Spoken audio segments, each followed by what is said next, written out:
इन नेताओं से कहना चाहता हूं जो मुसलमानों को कौम के नाम पर गुमराह कर रहे हैं, वो उस गंदे नाले में के पानी में डूबकर मर जाए। अगर उन्हें जरा भी हया शर्म हो तो उन्होंने संभल को तबाह बर्बाद कर दिया। और अखिलेश यादव भारतीय जनता पार्टी की बी टीम नहीं, बिल्कुल भारतीय जनता पार्टी में और अखिलेश यादव एक सिक्के के दो पहलू हैं।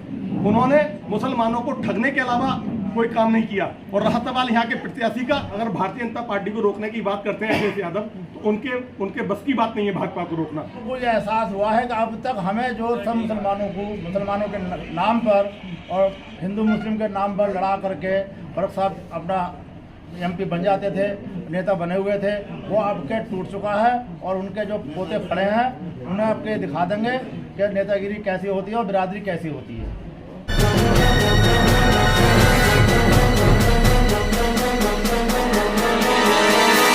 मीडिया वॉइस, आपकी आवाज। जिम्मेदार लोग हैं आप, अपने गांवों के प्रधान भी हैं। क्या लगता है इस बार जो माहौल जो बन रहा है, त्रिकोणीय मुकाबला कहा जा रहा था, लेकिन अब जो खेल होता नजर आ रहा है, दलित और मुस्लिम एक साथ हो रहे हैं, बड़ी बड़ी बिरादरी आपके साथ में आ रही है, इससे क्या लगता है जीत होगी आपकी? देखें, मुसलमान ने अपनी रणनीति चेंज कर दी। मुसलमान जान चुका है कि 2022 में 90% वोट समाजवादी पार्टी को विधानसभा चुनाव में मुसलमानों ने दिया और अखिलेश यादव 120 के आसपास सिमट के रह गए। नमस्कार, मीडिया वॉइस में आप सभी का स्वागत है। मैं हूं आपके साथ अल्पराशी। संभल लोकसभा चुनाव इस वक्त हॉट सीट बनी हुई है। संभल जो कि समाजवादी पार्टी का गढ़ कही जाती थी, इस बार मायावती ने जो खेला किया है उसको लेकर चर्चाएं पूरे उत्तर प्रदेश में संभल जिले की हो रही है। आपको बता दें, मायावती ने संभल लोकसभा क्षेत्र से शौकत अली साहब को प्रत्याशी बनाया है और वहीं समाजवादी पार्टी ने डॉक्टर बर्क, शफीकुर रहमान बर्क के पोते को जियाउर रहमान बर्क को यहां से प्रत्याशी बनाया है। बात करें भारतीय जनता पार्टी की, तो भारतीय जनता पार्टी ने परमेश्वर लाल सैनी को यहां से प्रत्याशी बनाया। अब देखने वाली बात यह होगी कि संभल से कौन इस बार जीत कर पार्लियामेंट पहुंचेगा। आपको बता दें, बसपा नेता जो शौकत अली साहब है, उनको लेकर जो सिलसी कोटा बराई का इलाका है, वहां पर एक बड़ी मीटिंग हुई है जिसमें खासाबों की संख्या में हजारों की तादाद में खासाब बिरादरी यहाँ पर आई है। उन्होंने शौकत अली साहब को समर्थन दिया है। जो जिम्मेदार लोग हैं गांव के, वो मेरे साथ में इस वक्त मौजूद हैं। आखिर वो किस तरीके से देखते हैं कि ये जो करीब 3 लाख से ज़्यादा आबादी पूरे संभल के अंदर खासाब बिरादरी की है, या एक साथ खासाब साथ आकर क्या इस बार खेला करने जा रहे हैं। आपको बता दें, खासाब के साथ साथ में बहुजन समाज पार्टी का जो बेस वोट है, दलित वोट, वो भी अगर एक साथ मिलता है तो इस बार संभल लोकसभा क्षेत्र में कुछ अलग होने जा रहा है। हम बातचीत करेंगे लोगों से। क्या नाम है सर? मेरा नाम मोहम्मद उल्ला साहब, क्या लग रहा है आपको 2024 का जो चुनाव है, संभल की चर्चाएं दूर दूर तक हो रही है। इस बार जो एक बड़ी सभा खासाब बिरादरी की यहाँ पर हुई है, इसके बाद में क्या लगता है एक साथ एक मुश्त होकर वोट जाएगा आपको? अब के बार पहली बार हमारी बिरादरी जागी है और मुस्लिमों को यह एहसास हुआ है कि अब तक हमें जो सब मुसलमानों के नाम पर और हिंदू मुस्लिम के नाम पर लड़ा करके फर्क साहब अपना MP बन जाते थे, नेता बने हुए थे, वो अब के टूट चुका है। और उनके जो पोते खड़े हैं उन्हें आपके दिखा देंगे कि नेतागिरी कैसी होती है और बिरादरी कैसी होती है। कहा जाता है कि वो तो मुस्लिम वादी नेता थे, मुसलमानों के हकूक़ की बात करते हैं। मुसलमानों के हकूक़ की बात अगर पूछ रहे हो तो मुसलमानों के नाम पे कहीं मुस्लिम लेडीज लड़कियों का कहीं डिग्री कॉलेज बना हो, कहीं अस्पताल बना हो, कहीं और मेडिकल कॉलेज बना हो, किसी भी 25 साल से लेकर अब तक उस मुसलमान नेता ने अभी तक किसी मुसलमान डिग्री कॉलेज या अस्पताल या कोई भी ऐसा खोला हो तो कहीं बता दीजिएगा। तो इस बार लग रहा है आपको कि खासाब और दलित एक साथ होकर इस बार बदलाव करते हैं। देखिए, हिंदू मुस्लिम के नाम पर जब इलेक्शन होता है तो बर्क साहब को हिंदू मुस्लिम ना आज तक मिला ना पहले मिला, और आज जियाउर रहमान भी उसी रास्ते पर चल रहे हैं। तो इसलिए आज जो बदलाव है हिंदू मुस्लिम एकता के हिसाब से है और हिंदू मुस्लिम और बिरादरी को सबको लेकर साथ चलेगा, वही जीतेगा। शौकत अली साहब के साथ में 3 लाख BC वोट जो बर्क साहब को नहीं मिला करते थे, आज शौकत अली साहब के साथ में 3 लाख SC वोट है। और BC वालों ने उधर की गाजीपुर में मीटिंग करी थी 24 तारीख को, उन्होंने समर्थन करा। आज उन्हीं की बिरादरी ने समर्थन करा है पूरी तरीके से दमखम के साथ में, और जिता के मानेंगे अल्लाह ने चाहा तो। जिताकर मानेंगे, क्या लगेगा? बहुजन समाज पार्टी को इस बार जो है संभल में ज़्यादा देख रहे हैं लोग, क्योंकि दलित वोट 3 लाख वोट जब साथ है और बाकी मुस्लिमों में ये है कि BJP को कौन हरा सकता है, तो वो बहुजन समाज पार्टी है। और बहन जी का वोट अपने एक स्तंभ की तरह खड़ा है। वो किसी को नहीं देख रहा, वो ये देख रहा है कि हमारी बहन जी का क्या निशान है। वो हाथी पे है, इसलिए अब की बार यहाँ के संभल लोकसभा के जो मतदाता हैं वो ज़्यादातर वो हमारे साथ हैं। बहुजन समाज पार्टी का ही कैंडिडेट जीते। जिम्मेदार लोग हैं आप, अपने अपने गांवों के प्रधान भी हैं, क्या लगता है इस बार जो ये माहौल जो बन रहा है, त्रिकोणीय मुकाबला कहा जा रहा था, लेकिन अब जो खेल होता नजर आ रहा है, दलित और मुस्लिम एक साथ हो रहे हैं, बड़ी बड़ी बिरादरी आपके साथ में आ रही है, इससे क्या लगता है जीत होगी आपकी? देखें, मुसलमान ने अपनी रणनीति चेंज कर दी। मुसलमान जान चुका है कि 2022 में 90% वोट समाजवादी पार्टी को विधानसभा चुनाव में मुसलमानों ने दिया और अखिलेश यादव 120 के आसपास सिमट के रह गए। अगर भारतीय जनता पार्टी को रोकने की बात करते हैं अखिलेश यादव, तो उनके बस की बात नहीं है भाजपा को रोकना।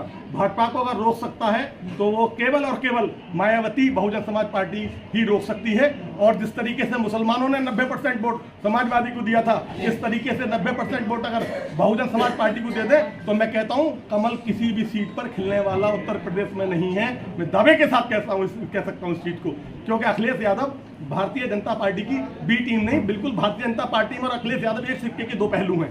उन्होंने मुसलमानों को ठगने के अलावा कोई काम नहीं किया। और रहा सवाल यहाँ के प्रत्याशी का, 52 साल की उनकी सियासत रही। 52 साल की सियासत में उनका पैतृक कब्रिस्तान है दरियासर। आप जाइएगा दरियासर और वहाँ पर एक करबला है जिसमें लाखों लोगों की आस्था श्रद्धा रहती है। उसमें नगर पालिका परिषद संभल के गंदे नाले का पानी भरा हुआ है। और वो मैं सवाल करना चाहता हूं प्रत्याशी से समाजवादी पार्टी के कि उन्होंने समाजवादी की हुकूमत रहते हुए उस कब्रिस्तान की बाउंड्री क्यों नहीं कराई। वो 400 बीघे का कब्रिस्तान है, दरियासर कब्रिस्तान जो है 400 बीघे का, उत्तर प्रदेश ने हिंदुस्तान के बड़े कब्रिस्तानों में शुमार होगा। वो इसलिए नहीं कराई कि उस कब्रिस्तान पर उनके पोषित माफियाओं के कब्जे थे, जिस कारण नहीं कराई गई। और कब्रिस्तानों में जहां पर हमारी माँ बहन बेटी, हमारे अजदाद, हमारे बुजुर्ग, हमारे नौजवान दफन है, उनमें नगर पालिका परिषद के नाले का गंदा पानी भरा हुआ है। इतनी बेहुरमती है। और करबला, एक चीज और बता दूं, संभल की जो करबला है, जहां पर संभल सहित दर्जनों गांवों के ताजिए दफन होते हैं, वो करबला भी कागजों में दर्ज नहीं है। ये देखिएगा। और मैं इन नेताओं से कहना चाहता हूं जो मुसलमानों को कौम के नाम पर गुमराह कर रहे हैं, वो उस गंदे नाले के पानी में डूबकर मर जाए। अगर उन्हें जरा भी हया शर्म हो तो उन्होंने संभल को तबाह बर्बाद कर दिया। और संभल में प्राइमरी शिक्षा नहीं है, 20 स्कूल बंद पड़े हैं। मैं पूछना चाहता हूं कि वो आने वाली नस्लें सांसद, मरहूम सांसद को किस रूप में याद करेंगी, क्या पहचान होगी उनकी। उन्होंने कोई काम इस कौम के लिए नहीं किया, केवल धोखा दिया, केवल गुमराह किया और निर्दोषों पे मुकदमे लगे। एक बात और कहना चाहता हूं, सीएए एनआरसी पर इन लोगों ने मुसलमानों को उकसाया और उसमें बिलाल और शाहरोज शहीद हुए। इन नपुंसकों पे उनकी रिपोर्ट दर्ज नहीं करा सके ये लोग जो अपने आप को कौम के पॉप बनते हैं। बिलाल की और शाहरोज की रिपोर्ट दर्ज नहीं करा सके। इससे बड़ी और शर्म की इन लोगों के लिए क्या बात होगी। जो बिलाल और शाहरोज को न्याय मिलना चाहिए था, नहीं मिलना चाहिए था, उनका मुकदमा दर्ज नहीं करा सकते। अपने आप को कौम कौम कहते हुए तुम्हें शर्म गैरत नहीं आती। तो कोई भी मुकदमा तो दर्ज होना चाहिए। और उसकी रियल वीडियो थी जो शहरोज को गोली मारते हुए दिखाई गई। इन लोगों ने संभल के नेताओं पर, मुसलमान को कोई भरोसा नहीं है। और इनके पास इन्होंने केवल हमारी शहादत को 5-5 लाख रुपए दे दिए। उसी में ही इन लोगों ने, मैं कहना चाहता हूं, ये अपने नेता अपने बच्चों को शहीद करें, ये कौन उन्हें 50-50 लाख रुपए देगी। सर जी, क्या लग रहा है इस बार जो मीटिंग हुई है और बड़े बड़े आरोप आपके साथियों ने लगाए हैं कि जिस तरीके से कह रहे हैं कि जो नगर पालिका के गंदे नालों का पानी कब्रिस्तान के अंदर जाता है लेकिन बाउंड्री नहीं बन पाई है और कब्जे उन जमीनों पर हुए हैं समाजवादी पार्टी के नेताओं के और उनके लोगों के। मेरा यही कहना है कि वर्क साहब ने जो भी काम किया है वो कौम की हमदर्दी में काम नहीं किया है। उनके बेटे कुंदरकी से विधायक है, वहाँ पे कुंदरकी में जाकर आप देखेंगे कितनी नाराज़गी है लोगों के साथ। और वर्क साहब ने कोई एजुकेशन सेंटर नहीं बनाया, कोई और एक लाइन का बार बार वो उठाते हैं कि मैं रेल लाइन पास कर दूँगा। आज तक अंग्रेज़ों के ज़माने से आज तक हमें संभल वासियों को कोई रेल लाइन नहीं मिली। आज तक उठाते हैं पार्लियामेंट में, कह देते हैं मैं रेल लाइन लेके आया हूँ जब इलेक्शन आता है, और उसके बाद कागजों पे रह जाती है और बात पार्लियामेंट में अपनी बात कह के ना वहाँ तक अपने मुद्दा उठा पाते हैं, ना कुछ उन्होंने उठाया। हमें सबसे बड़ा दर्द है हमारे बच्चे, हमारी कौम एजुकेशन से दूर रही है। इन्होंने वर्क साहब ने, अल्लाह ताला उन्हें जन्नत नसीब करे, लेकिन उन्होंने हमारी कौम के, मुस्लिम के लिए कोई भी ऐसा काम नहीं करा जो जनरेशन के लिए फ़ायदेमंद हो।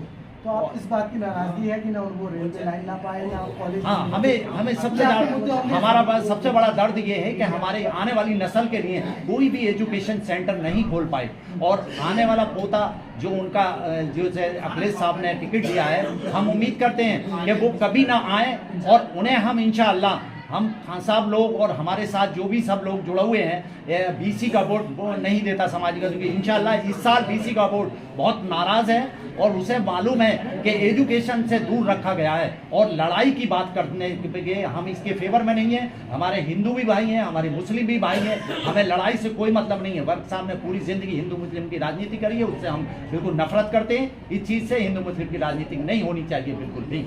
सत्तू नगला से आए हैं, अब तो उम्र दराज हैं, आपने काफ़ी लंबे इलेक्शन देखे होंगे, क्या लग रहा है इस बार के इलेक्शन में क्या बदलाव आपको दिखाई दे रहा है?